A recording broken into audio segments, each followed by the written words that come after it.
നമസ്കാരം, ജന്മഭൂമിയിലേക്ക് സ്വാഗതം. ഇടത് പാർട്ടികളുടെ സ്ഥിരം വോട്ട് ബാങ്ക് ആയിരുന്നവർ പോലും ഇത്തവണ മാറിക്കുത്തിയെന്ന് CPM വിലയിരുത്തൽ.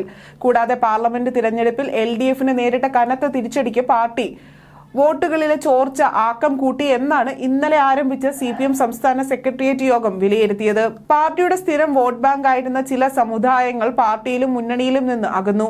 ഈ സാഹചര്യം കൊണ്ട് BJP അതിശക്തമായി വളർന്നു. വോട്ട് വിഹിതത്തിലെ BJPക്ക് വലിയ വർധനമുണ്ടായി.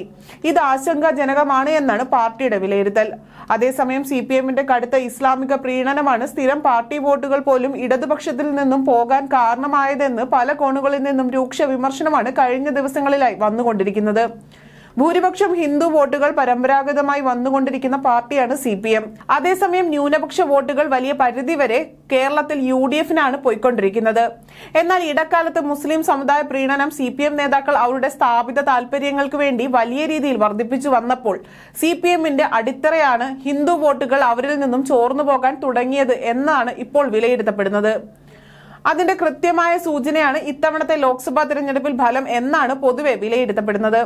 അതോടൊപ്പം തന്നെ കടുത്ത ഭരണവിരുദ്ധ വികാരവും പ്രതികൂലമായി. കനത്ത തിരിച്ചടിക്ക് കാരണം ഭരണവിരുദ്ധ വികാരമാണ് എന്ന വാദം ഉന്നത CPM നേതാക്കൾ തന്നെ ഉയർന്ന പശ്ചാത്തലത്തിലാണ് 5 ദിവസത്തെ പാർട്ടി സംസ്ഥാന നേതൃയോഗങ്ങൾക്ക് ഇന്നലെ AKG സെന്ററിൽ തുടക്കമായത്. തോൽവി സംബന്ധിച്ച് പാർട്ടി ജില്ലാ കമ്മിറ്റികൾ സമർപ്പിച്ച വാർഡ് തലം മുതലുള്ള കണക്കുകളാണ് ഇന്നലെ വിലയിരുത്തിയത്. അവലോകനവും ചർച്ചയും ഇന്നും തുടരും. 140 നിയമസഭാ മണ്ഡലങ്ങളിലെയും തിരഞ്ഞെടുപ്പ് ഫലം മണ്ഡലാടിസ്ഥാനത്തിൽ പരിശോധിക്കും. ഇടത് കോട്ടകളിൽ പോലും നേരിട്ട് വൻ തോൽവി പരിശോധിക്കാൻ അന്വേഷണ കമ്മീഷനെ നിയോഗിക്കുന്ന കാര്യവും പരിഗണിക്കുന്നുണ്ട്.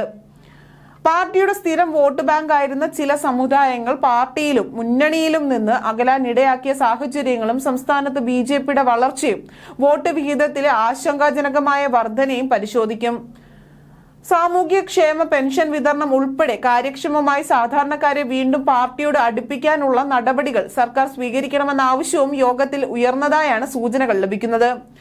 സംസ്ഥാന നേതൃയോഗത്തിന്റെ വിശകലന റിപ്പോർട്ട് 26-ന് തുടങ്ങുന്ന പാർട്ടി കേന്ദ്ര കമ്മിറ്റി യോഗം ചർച്ച ചെയ്യും.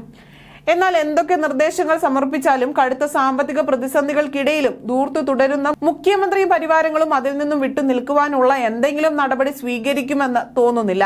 കുവൈറ്റിൽ അനവധി പേർ മരണമടഞ്ഞ സാഹചര്യത്തിലും ലോക കേരള സഭ നടത്തിയവർക്ക് ജനങ്ങളുടെ പ്രശ്നങ്ങൾ കേൾക്കാൻ എവിടെയാണ് സമയം എന്ന പ്രസക്തമായ ചോദ്യമാണ് ഇപ്പോൾ ഉയരുന്നത്.